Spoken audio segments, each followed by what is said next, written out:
let's start off the year with a cheers. Oh, you got are you recording? Oh, we are recording. Ooh, sneaky, sneaky. So cheers. Here's the 2024. It's been shit already. I found him under his desk. I have no idea how he got there. But yeah, it's giving it a go. Okay, so this is one of your New Year's resolutions? To drink more. Drink more. Start the year off right. Yeah. No, my New Year's resolution is to detach more. Okay. If by some slim chance it involves having a drink in my hand, okay, fine. But detach more. So explain. Go deeper. I'm like, lay down on the couch. Tell me about your mother. Tell me about your father, and tell me what detach more. What does that actually mean? Well, as you know, as many people have heard throughout the years, I believe that I have admitted to myself that I'm a workaholic. So the first step is admitting to yourself. First step is admitting. Yeah. Exactly. All right. Step one has been achieved. And so with that, I've also seen that you can see, like, the little memes of, like, spend more time with your family and all of this other stuff. Didn't necessarily get to me, but it is something that I was just like thinking to myself, why am I committed to working so much when I do really have just, let's just say it, I'm limited, I got a few good years left in me, but do I want those, few good years? I'm limited. Exactly. No, just, You're finite. You are finite. Yes. Okay. People started asking me, it's that time of year when people start asking me, it's like, hey, are you volunteering for this? Or are you going to be doing this? Or are you going to be doing that? And I'm thinking to myself, am I? Like, the answer is not automatically yes. The answer is not going to be automatically yes. And so that's a bit of the detachment is, detach from always doing things that require me to either be present in front of a computer or present at a meeting sometime well past the normal hours. Or I think I don't know if we caught this in the start of the recording, but I got an email from someone who said, hey, why weren't you at the meeting this morning? And first I asked him, I was like, what meeting? So then I go to my calendar and I see that there was a meeting for 7:30 a.m. Now, yes, I do have an international client, and yes, it's more to the later time of their afternoon for that meeting. So not unusual for them, and sometimes not unusual for us to go to those early meetings. But when they send you a meeting request at 2 or 3 a.m., this one just happened to come in at 2:30 a.m. Is there anyone around to hear it? Exactly. If a meeting invite pops up in your inbox, yeah. So I was just like, you've got to be a little bit more respectful of my time. I mean, I'm not up in the middle of the night patiently waiting by my inbox for emails from you. So was it an emergency? Like it was a true emergency. It was not. Yeah. All right. It was not. It was just a normal, like, let's check in and see where the progress is of this. It's just like, we can do this with, like, I understand that everybody's, so this here could have been an email. Yeah. Well, it was at 2:30 in the morning. Right. The waiting response could have been an email. Oh my gosh. Exactly.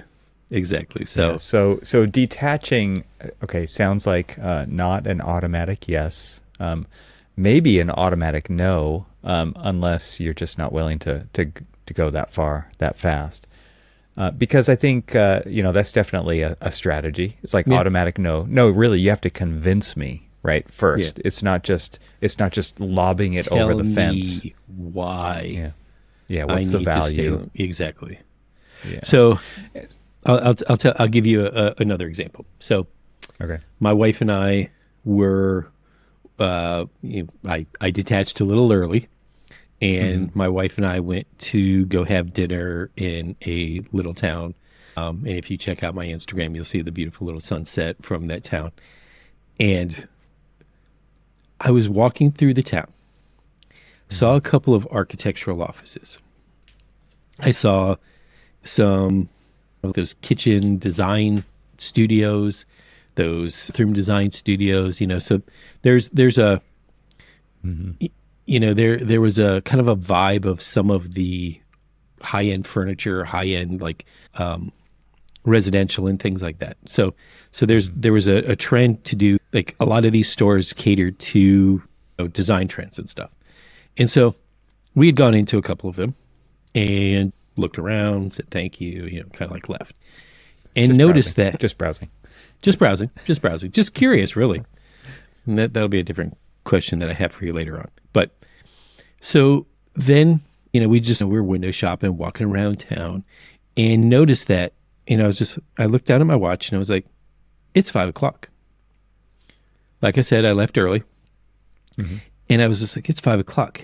And she goes, No yeah. apologies, Cormac. No No, apologies. no, listen. And she's like, yeah. And I was just like, the shops are closing down. They're done for the day.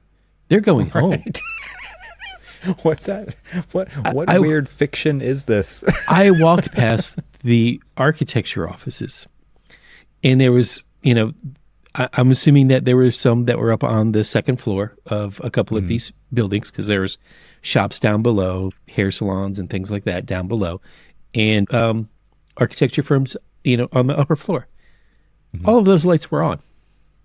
They were on at 5. They were on at 5:30. They were on at 6. They were on at 6:30. You're just standing there, like, looking at your watch, looking up at the Well, we windows, just happened to be looking at your hanging around, watch, plus, looking up at those windows. Exactly. It's like, see, this is You're why. like Miss Minutes. You're Miss Minutes from the Loki show. There you go. And I was just like, why are they still there? Like, go home. But you know why Relax. they're still. I know I'm why playing they're there. it at you. I know. This And is that- the and thumbnail. that is- right here. and This- that is yes, why. right there, Yeah. right here. This will be And- the YouTube thumbnail. Yes. And that is why I am saying that, we need to detach more. We need to relax, because The royal we, the Well, profession of we. Yeah. So I sent you a link to the Architizer. What was the title? New Year, New You. Of course, we all hate that statement, but like 8 inspirational resolutions for architects in 2024. Right. The Let me pull my phone out. So the interesting thing about these resolutions is, here, I'm just going to do a real quick rundown. Read more, draw more, see more, find inspiration, go green, prepare for the future, rein it in, and banish the beige. Now, none of them were like pull back, detach, take a breath. It's not an emergency. More. It was more. And I'm like, True. Yeah, good point. where is the Where's find the less? time The less for- is more. Exactly. Where's the Corbu? Where's Corbu when you need him? So I was just like, come on, man. Like, I have heard, and here's the root of this.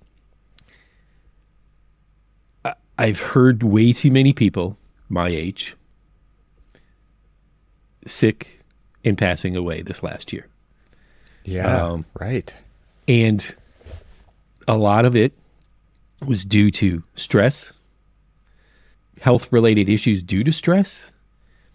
And when people are like, oh my gosh, yeah, no wonder they were working so much. It's funny to me that you went to passing away, because there are several things that that people are afflicted by where it hasn't reached that level yet, Right. but it doesn't matter until it reaches that level. Well, it seems I have a friend that I work with that is someone in our office, and I don't feel like divulging names or ailments sure, or things, sure, but sure. they almost worked themselves to death. Yeah. And honestly, that shook me. That shook me Yeah. pretty hard because I've known way too many friends from the Army that were my age, year younger, year older, that have passed. I mean, we've talked a lot. My Army friends, we've talked a lot. Past is a really nice word. I think you could probably just say died. Yeah. Make it Well, really hit home. I mean, that's Oh well, the gravity of the situation. it hit home for me, Yeah. and yes, but yes, died. Okay. Take the Wayback Machine. I had a boss, my first boss out of college. He was my mentor. I mean, he was a driving force to setting, maybe in a bad way, setting me up to really kind of pursue excellence in what I do and how I do it. And one of the ways that he did it was to work really hard. So he was 51 years old when the few years that I worked for him. He then probably about like the third or fourth year, let's say fourth year, he had gone into the doctor, and because he had been experiencing a bunch of health issues and a lot of heart issues and things like that. And the doctor basically told him, if you want to make it to 52, you have one of two choices. You either stop working or continue to work the way you work and die. And, thankfully at the time he was doing a lot of maybe this is one of the reasons why there was so much stress. He had plenty of side hustles of real estate and flipping and all of these other things that he was doing as well. More. Financial, exactly, more. So financially he was fine, except for he was killing himself. Yeah, right. And thankfully to this day, he is grown older. He's grown up with his child. He's grown up with his wife, and he did not die. But he also stepped away from him because he was so high strung. And I've seen so many architects that are like that. And I've seen so many architects who have either passed, died, or have had severe health and heart issues. And you gotta just stop and say, why? We've talked about some of the since working on this project, I have dealt with a lot of international designers, engineers, consultants from manufacturers and stuff. And I remember, and this one just struck me, and this goes back to the thing about walking through this town of Northville and watching all of the shops close down at 5 and 5:30, and was just I was actually happy about it. Yeah. Do I get to go in there and see them, or do I wish that they stayed up a little bit, later? Maybe. But I was sort of happy about that because when I was talking to an engineer, and it was 5 o'clock his time, and because it's 5 o'clock, somewhere, always. Yeah. Right. Cheers. Cheers. Yep. This is the drinking game. Yep. Cheers. But he was just like, hey everyone, I gotta go. I need to drop off this call. They're closing up the office. I'm like, what does that mean? They're closing up the office. I either leave or they lock me in. As a kid, though, you always had a key to everything, right? Because of the generation that we grew up in, True, right? And true. so it's like there is no such thing as locking up anything because I have the keys, because I've always had to have the responsibility of being wherever I needed to be. Yeah. And that could never be an excuse, right? It was like I was locked out or I couldn't be there anymore. And we're bred in architecture school. We were bred. I don't know if it's like this anymore because I haven't been in academia, but I kind of assume it is, that you do whatever it takes. Right? It You just do still whatever it is. takes. And there's arbitrary deadlines that establish whatever it Right, takes, which right. is kind of crazy, right? It's like arbitrary deadlines drive the whatever it takes part. Yeah. And to the point of your meeting invitation that came in at 2:30 in the morning. Like granted, Right. it didn't come at 2:30 in the morning Eastern time. Right. From the sender, it came at some other time, but they knew it came in at 2:30 a.m. Sure. Eastern time. And the expectation is you're an architect and you will be there And you work. because that's how you do it. Yeah, exactly. And the sad thing is that we've set up this profession to be that way. I've heard so many people, it's like, oh, I can't believe that my client wants to meet on a Saturday or a Sunday. Like, whoa, You said yes. yes, exactly, exactly. That's it. That was, You have zero boundaries. yeah. You didn't set the boundaries. You didn't set the expectations. Yes, I understand that a lot of people work around some of like the client, some of their clients, especially if it's single family residential or things like that, you sort of work around some of those things. But you set the expectations, and if you don't set those expectations, of course they're going to send you an email at 2:30 in the morning and expect you to be at a meeting at 7 a.m. Right. Whether it's realistic or not, I didn't say I didn't say yes. So what was magic, Cormac, about January 1st, 2024 for you versus some other time? Because you've established this behavior over decades. Yeah. And it's going to be hard to quit, number one. Like, just be realistic, right? It's going to be hard to... Yeah. Because your natural response typically is yes. Mm-hmm. And that's how you've been, programmed is probably a rough word, but it's been ingrained in you, right, for so long. Yeah. I'm very curious, like what is it about now? Is there Another year? Honestly, I'll be 100% honest with you. It was another year of watching me lose PTO time. That I don't,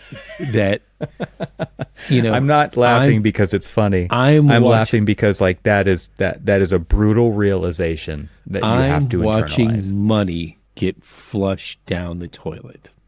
Right. We don't pay out. It was actually interesting.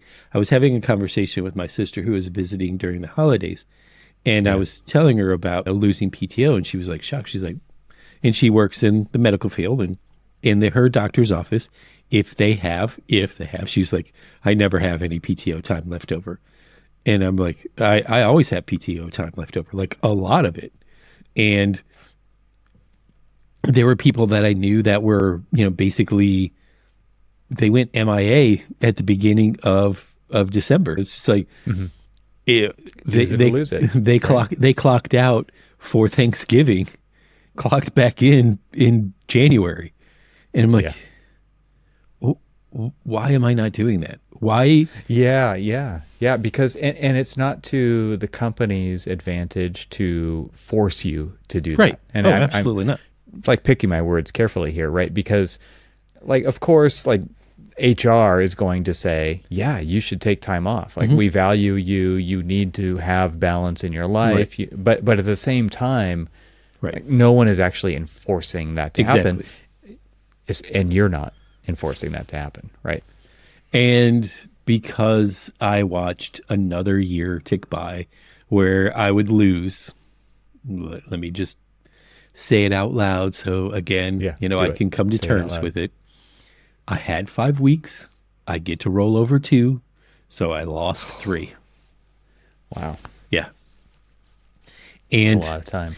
And so, if you look back at that Architizer, resolution thing that I sent you, read more, draw more, see more, those are things that obviously could have been something that I did during those 3 weeks of lost PTO or those 5 weeks of unused PTO. I mean, those are things. And so that's when I started to realize, what the hell am I doing? Like, what is the point? What is the point of losing this time that I will never get back?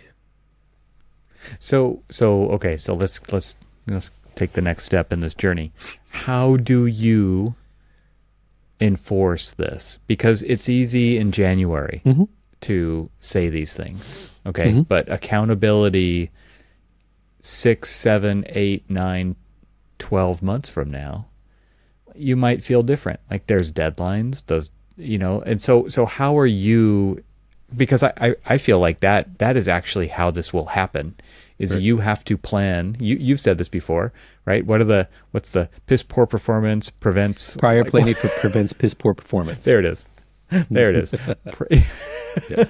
And so you're a planner, you're a project manager, right? And so you actually have to have a plan for this to work. So we have a calendar for the entire architecture and interiors department within the firm that is PTO and time off. I've actually already started to populate it.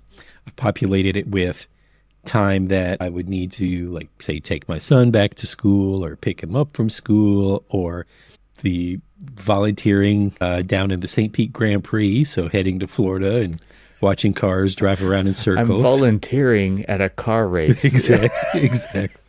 Yeah. Trust me. Nice. Hopefully they're not. I think that's awesome. They're not listening to this, I know, but I mean, come on. The only reason I volunteer is I get free access to go into the paddock space. I get to walk through like the pits of the junior teams. So you get to see like all of the things. And where I'm at, I'm right on the straightaway at turn 1, and you got it all planned out, man. Got it all planned out. I love it. And then honestly, there are a few things. This is my 25th wedding anniversary year. Wow. This is also my wife's 50th birthday year, which she probably isn't a big fan of me saying that on air. She doesn't listen. She's not. Don't worry about it. She doesn't listen, and she ain't here. Right. So, these are milestones that I let my own, like milestones come and go. I'm not letting them go again. These matter. These matter. These totally matter. And you have to be the one, because nobody else will do this for you, right? I tell my kids this all the time when it comes to advocacy of boundaries, right? Which is like, no one else is going to do this for you. No. And you're living proof of that. You're feeling it, right? It's like, well, if Cormac's willing to do it, then let him do it. Exactly. Let him work. Let him answer those emails at 2 a.m. Right. Let him, because like then I don't have benefits.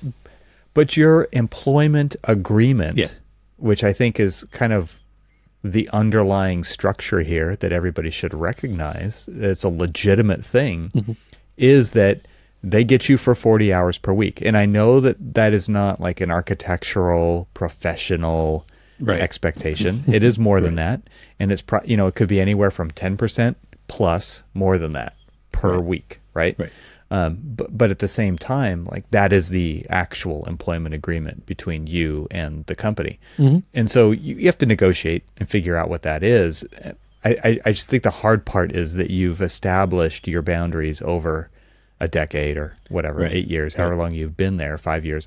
And it's going to be difficult to reestablish those boundaries based on a new set of circumstances or rules, or however you want to state that. But it's not to say it can't be done, but the onus is on you to enforce that. And I think that's easier said than done. So I've always dated myself as, if you remember the Life cereal commercials, I don't want it. You eat it. No, you don't. I don't want to eat it. Give it to Mikey. Well, I've always been the architectural version of Mikey. You totally have. You're the cleanup hitter. You're the garbage disposal. Yeah. And and look, I am not one to shy away from extra work and helping people out and all that other stuff. But as I've seen more and more, it's just like there needs to be a payback. And I'm not talking about payback of like financial or support from that, because those are there when they're there, and they're not when they're not. But it's more of like a payback of like, how am I feeling enriched in my career? Am I feeling satisfaction, happiness? And honestly, like this past, and we've talked about it, so it's not going to come to anybody, a surprise to anybody, that there were many times that I would average around 85 plus hours a week on average, and just, for very, very long stints. We're talking about like months upon months upon months of just like straight burn. And if you average that out, that's people, there's a lot of people who do it. And, a lot of people are probably rolling their eyes. Yeah, it's just whatever. And then I want to ask them, why are you doing it? Do you really feel it's necessary to sacrifice so much for moderate gains or professional satisfaction? Sure. But personal satisfaction, I don't know if I was feeling it this year. I don't know. I mean, So that's where I was kind of thinking that the root of this was, and because I as a designer, as an architect, as a homeowner, as a someone in a marriage, right? It's like the way you feel is often dependent on the thing that you want is often dependent on it being the opposite of the thing you're feeling at the moment, right? So for example, and I think I've said this on the podcast many times, like when I interview a client about the kind of space they want, it is often dictated by the kind of space they have, and the thing that they want is the opposite of the thing that they have, right? Yeah. And I've seen this behaviorally, right? Human behaviorally, psychologically, time and time again. And so I was wondering if the root for you was like, man, I don't want to feel like this anymore. I want this other thing, right? And it doesn't have to be opposite, but it needs to be other, right? Or often the response is other. I want this other thing.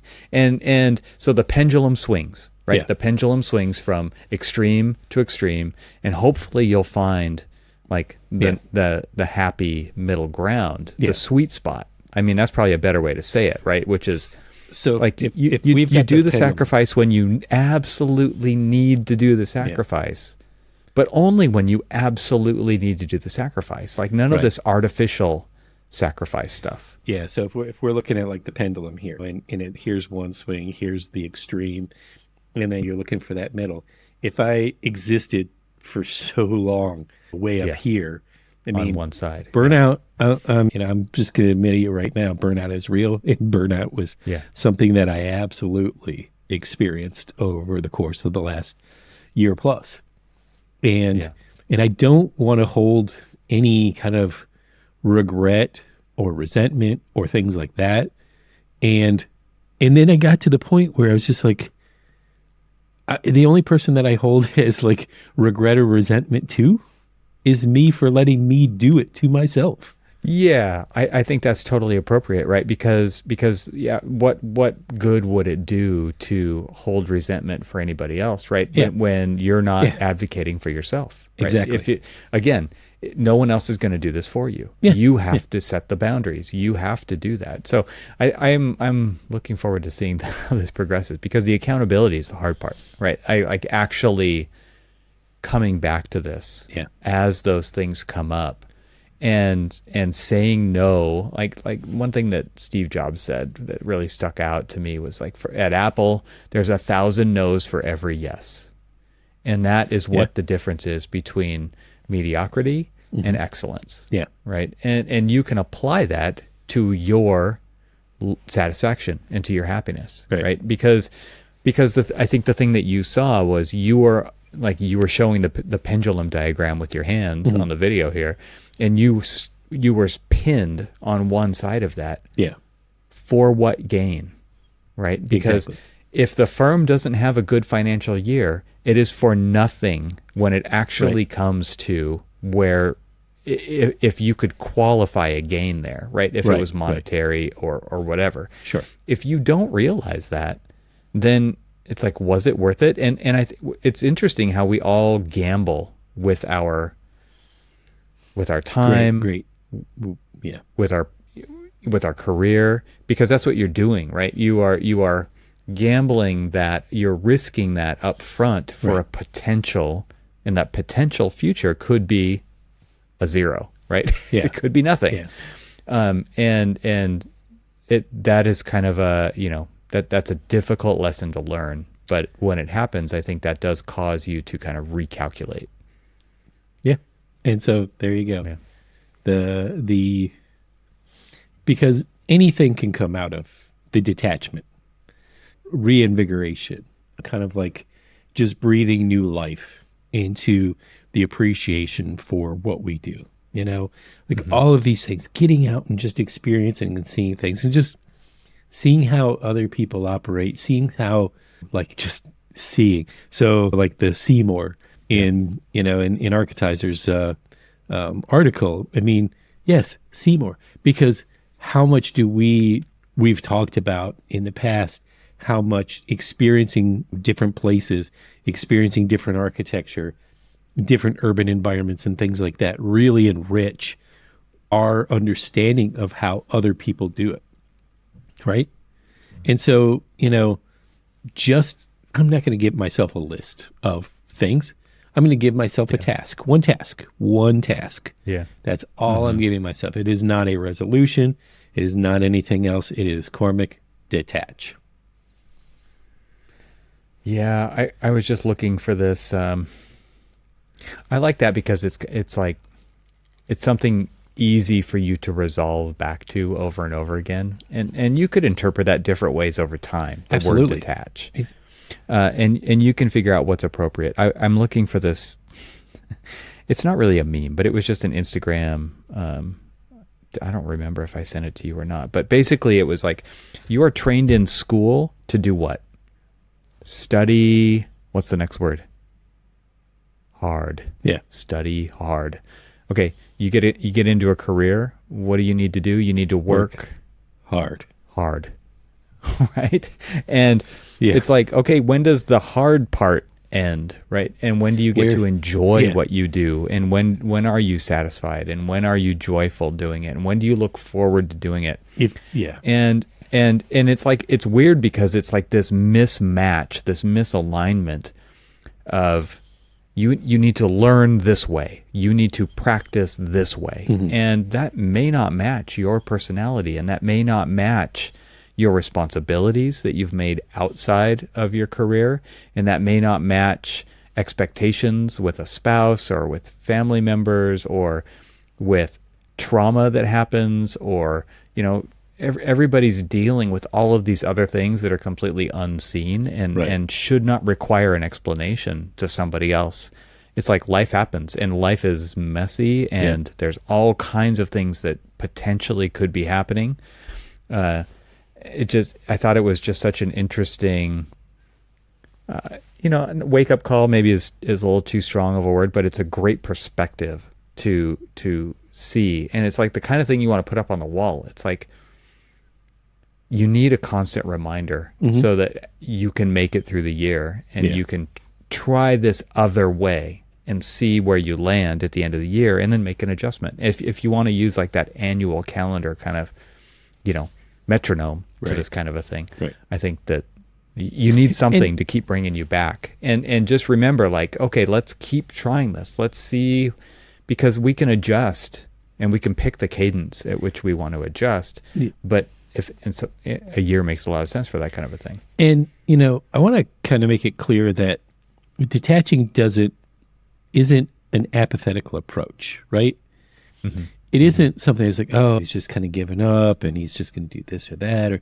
No, it's detaching and forcing myself to detach basically affords me time for opportunity, right? And that's one of the things over the course of the past year and a half, I will say, probably to the extent of this current project, only because of the demands that this project has had, and you've heard plenty of my stories about this, is there was no time to decompress. There was no time to detach. There was no time. There was no opportunities for me to do anything but the job. So the work hard was all I was doing. And I hate to say, I am not one who lives in a world of regret. I really don't. I mean, whatever I do, I did. It was my choice. Whatever, move on. Shut up, move on. Right? We're still doing this podcast, Cormac. we are. But I do regret that I did not give myself enough time for the opportunities that makes the one thing that the study hard, then the work hard, we're missing the next part, the live hard. Maybe not live hard, but just the live hard. Well, that's what they say, right? Work hard, play hard, right? And it's the idea of actually having to enforce a new behavior to create new habits, to create the space for those opportunities that you're talking about is something that must happen so that you can see if it works for you, that you can see what the alternative is to what you're doing, because you're not satisfied with the way it's going now. So how are you going to go about creating a place in your life so that you can just see if something else is going to work? It has to change, right? And there's no other way to actually do it. Exactly. Yeah. And also, one key thing, detaching, got a chance to make probably, I would say, my very first cocktail. Here it is. Not of the year, but Wow. just, I'm not a cocktail drinker. And I decided I'm going to try it. I'm going to try to make a cocktail. And I did. And clearly It's like an Archispeak therapy session with cocktails. With cocktails. So, let me just say, cheers to everybody. Detach. Look for the opportunities, whether they're business or pleasure. All I can hear is the ice. Exactly. The ice I was going to say around it. There you go. This is your version of the Jingle Bells. Yes. Yeah. So. Yeah. Cheers to you. I'm excited to hear this, and I'm just excited to hear it because I know how hard you work, and I know how dedicated you are, and I've always been concerned. I'm not going to say worried, but I've always been concerned. Oh, you've been worried that too. Don't even try. It hasn't kept me up at night. I have my own things to worry about, but the concern has always been there because it's like, for what, right? For what potential outcome is really, really seen, but then realized. And I think that is something that you kind of have to step back and survey the landscape every once in a while, right? I mean, this is a great time to do it for sure, because it's just like it actually helps. The calendar rolling over does help us, give us an excuse to do that. And we've talked about goal setting, and we've talked about strategies for that and stuff in the past, but the magic is not in the calendar rolling over. It's in recognizing that something needs to change, and then starting to figure out how you're going to figure out what needs to change. And so I'm again happy to hear this. This is cool. I will say that if I didn't take the time to detach and take the opportunity to go with my wife and my daughter to her hair appointment, my daughter would have been coming home with some red hair that she would have been, in at least my eyes, called Ronald McDonald every day. That almost happened. So, I wasn't going to sit in the salon with them. So I went for a walk and was just walking around town. And then I kind of walked back in. And I was like, what is that? Like, what's going on? I was like, that is a color. That is like, if you're like, wait, I'm a designer here. I have input. Well, so that I'm quietly like, I don't want to offend the lady who's doing my daughter's hair and stuff. So I'm texting my wife and I'm telling her, it's like, I can see the look on my daughter's face. She's not happy. What do we do? But she doesn't want to. But she doesn't want to say anything. Want to upset the apple cart. And so it's what do we want to? What can we do about this? And then, my wife kind of is not one, if she So she kind of stepped in and started talking about it. And then I just kind of like went for another walk because I wasn't going to, sit there and confront them after here I am covertly saying, wow, that's really red. And then I like leave and I come back and I'm like, all right, clearly somebody talked to somebody. See, so your message got through. Yeah. Because you detached. Yeah. Because I A detached. crisis was averted. Nice. Yeah. Yeah. The crisis would not have been happening at the salon. It would have been happening when you got home. Oh, yeah, absolutely. Or the next day. Yeah, absolutely. Yeah. Like, she was just like, I was sitting there and I was almost in tears. Like, just say something. Like, don't. Yeah, seriously. No. I know where she learned that, Cormac. Yeah, I've almost been in tears. Well, cheers to 2024. Cheers to 2024. Your first. Let's get this in focus here. There we go. Look at that. We got the refraction going. Got small face in the glass. It looks good. All right, man. Talk to you next time. And everyone.